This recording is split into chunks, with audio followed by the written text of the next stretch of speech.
अगर मेरे दादाजी 8 घंटे ड्यूटी किए, 8 घंटे ड्यूटी करने के बाद केवल 10 रुपए भी कमाए तो वो चांदी का रुपया कमाए। लेकिन मेरे पिताजी जब 10 रुपए कमाए, मेरे पिताजी 100 रुपए भी कमाए तो वो नोट कमाए। और आज की डेट में यदि मैं 8 घंटे ड्यूटी कर रहा हूं तो मैं कमा रहा हूं डिजिटल करेंसी, डिजिटल रुपया। और ये सब में सबसे बड़ा गेम ये है कि जब मेरे दादाजी जब चांदी का रुपया कमाते थे तो उस समय रिजर्व बैंक ऑफ इंडिया सोना अपने साथ में रखता था। चांदी या सोना जो मूल्यवान धातु होते हैं, उस धातु के आधार पे सिक्कों का चलन किया जाता है या फिर नोटों का चलन किया जाता है।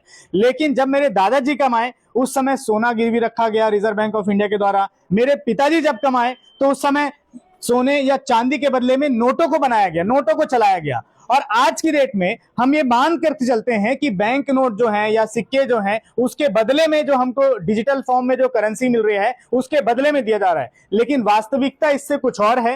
रिजर्व बैंक ऑफ इंडिया की ही रिपोर्ट है जो कहती है कि रिजर्व बैंक ऑफ इंडिया ने कुल अब तक जो करेंसी छापी है वो लगभग 38 लाख करोड़ के आसपास की करेंसी है। आप देख पा रहे होंगे, ये रिजर्व बैंक ऑफ इंडिया की वेबसाइट से आप निकाल सकते हैं, जिसमें सारा चीज बताया जाता है कि 2000 के नोट कितने, 500 के नोट कितने, 100 के नोट कितने, 2 के नोट कितने। यानी 38 लाख करोड़ की करेंसी में रिजर्व बैंक ऑफ इंडिया का डाटा तो 38 लाख कहता है। अब ये देश में जो कर्जे की जो स्थिति है, जब सारे बैंकों की जब रिपोर्ट निकालेंगे तो टोटल 12 सरकारी बैंक हैं देश में। उन 12 सरकारी बैंकों ने मिलकर के 107 लाख करोड़ का कर्जा दिया है।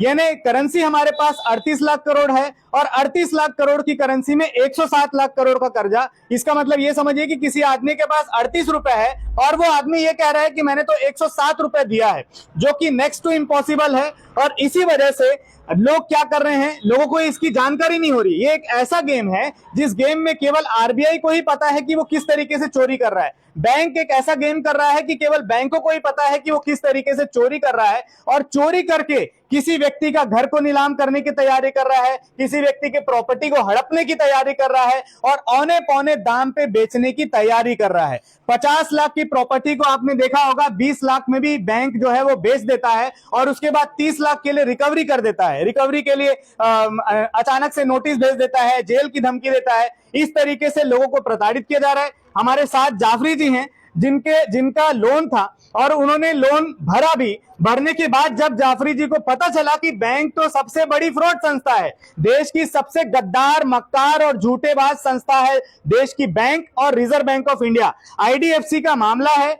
आईडीएफसी ने लोन तो दिया लेकिन वैध मुद्रा में लोन नहीं दिया। वैध मुद्रा क्या होती है? जब रिजर्व बैंक ऑफ इंडिया यदि कोई मुद्रा छापे, चाहे वो डिजिटल फॉर्म में छापे, चाहे नोट के फॉर्म में छापे, चाहे सिक्के के फॉर्म में छापे, यदि रिजर्व बैंक ऑफ इंडिया एक स्टैंडर्ड को फॉलो करती है, वो स्टैंडर्ड क्या है कि जितना सोना रहेगा उसके आधार पे करेंसी छापी जाएगी, तो वो स्टैंडर्ड को यदि फॉलो करता है कोई भी बैंक या कोई भी एनबीएफसी या रिजर्व बैंक ऑफ इंडिया, तब तो वो एक्चुअल करेंसी मानी जाती है। लेकिन बिना स्टैंडर्ड के आईडीएफसी बैंक ने बिना मानक के मुद्रा दिया, बिना मानक के करेंसी दिया, जिस करेंसी का कहीं भी कोई इवैल्यूएशन है ही नहीं। भाई रिजर्व बैंक ऑफ इंडिया ने कहीं नहीं लिखा कि डिजिटल फॉर्म में कितना करेंसी छापा गया है। रिजर्व बैंक ऑफ इंडिया ने जो ई रुपया बताया है, आज की डेट में ई रुपया जो होलसेल है, ई रुपया रिटेल है, वो व्यापारियों के पास है, किसी कस्टमर के पास नहीं है, किसी नागरिक के पास नहीं है। और जो ग्राहक को बैंक जो लोन दे रहा है वो डिजिटल फॉर्म में तो दे रहा है, लेकिन आरबीआई के पास इसकी कोई रिपोर्ट ही नहीं है कि कितने डिजिटल फॉर्म में कितनी करेंसी बांटी गई है। और इसी वजह से लोग आज परेशान हैं। तो आज किसी का घर नीलाम होगा, कल किसी का नीलाम होगा।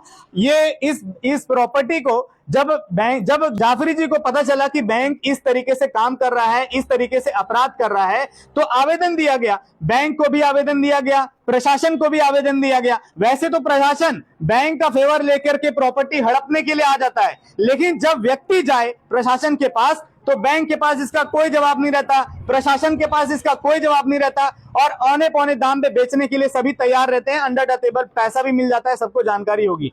ये यहां पर देखिए ताला लगाया गया है, बैंक के द्वारा प्रशासन के साथ मिल करके मिलीभगत करके ताला लगाया गया है, जिसको लेकर के हमने यहां पर देखिए सूचना लिखा हुआ है, बैंक धोखाधड़ी से सावधान रहें।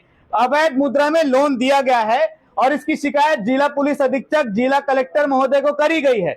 भारतीय न्याय संहिता जो पहले आईपीसी थी, आज की डेट में भारतीय न्याय संहिता हो गई है, और उस न्याय संहिता में 176 से लेके 188 तक की जो धारा बताई गई है वो करेंसी का ही आधार है कि करेंसी यदि अवमान्य करेंसी का जब कूटकरण होता है तो उस पर क्या क्या कार्रवाई होती है, अमानक कोई करेंसी दे रहा है तो उस पर क्या क्या कार्रवाई हो सकती है, करेंसी कोई अपना ही खुद से छाप रहा है, जैसे सारी बैंक के देश की सारी बैंक ये अपराध कर रही है कि खुद की करेंसी खुद ही से छाप दे रही है। तो यदि कोई बैंक ऐसा करता है तो वो भी, उसके जो अधिकारी हैं, उसके जो कर्मचारी हैं या बैंक खुद भी उसके लिए जिम्मेदार होगा, उसके पर इन्हीं धाराओं में शिकायत दर्ज करी जाएगी। अब तक कलेक्टर महोदय ने भी शिकायत दर्ज नहीं किया है, अब तक एसपी महोदय ने भी शिकायत दर्ज नहीं किया है, अब तक थाना प्रभारी महोदय ने भी शिकायत दर्ज नहीं किया है। यहां पर देखिए पूरे नोटिस है कि आजादी के बाद से अब तक भारतीय मुद्रा रुपए, जो एक्चुअल में जो रुपए है वो रुपए चांदी का सिक्का हुआ करता है, और वो रुपए का कूटकरण करने के बाद लोन देने वाली संस्था ने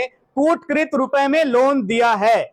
ये सही सुना आपने, कूटकृत रुपए में लोन दिया है। और देखिए 176 से लेकर 188 तक आईडीएफसी फर्स्ट बैंक की शिकायत दर्ज करी गई है। इस मौखिक रूप से किसी भी व्यक्ति पर भरोसा ना करे।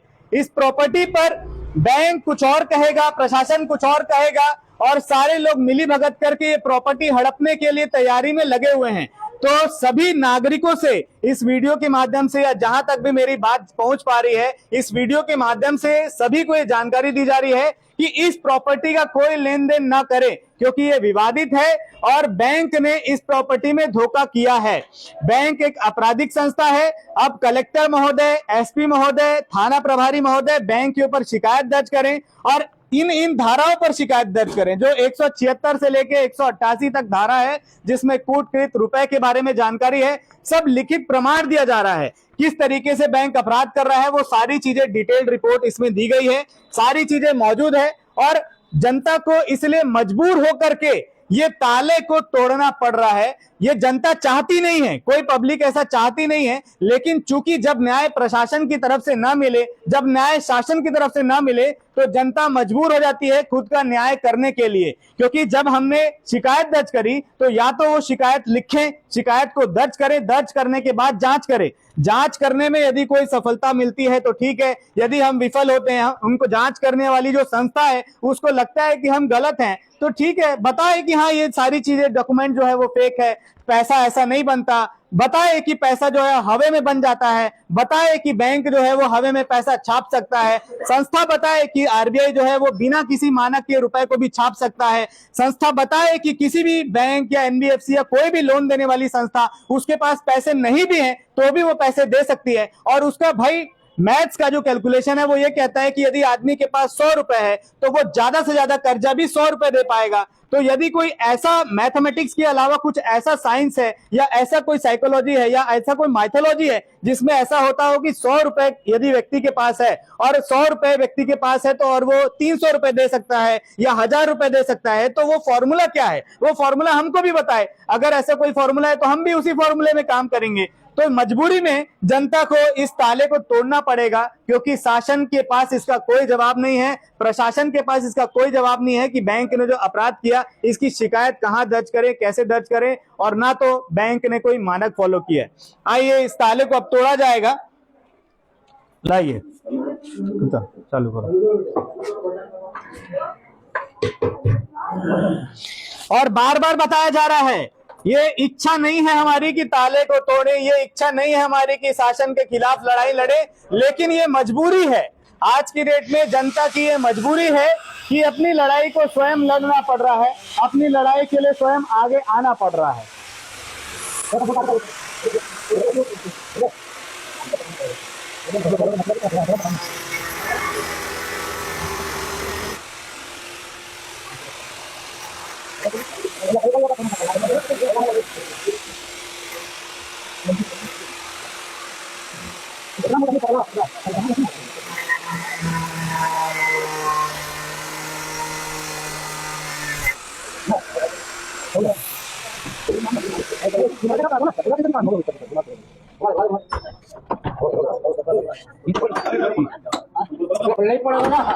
भारत की हुंकार है, सरकार है, भारत की हुंकार है।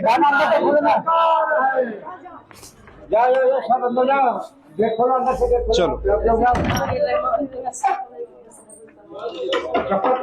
चप्पल नहीं बनाना भाई, चप्पल मत पहनना। वहाँ नहीं साहब। और वहाँ पर भी है क्या? उधर उधर से बंद है। खोलना पड़ेगा। अच्छा, तो एक काम करते उधर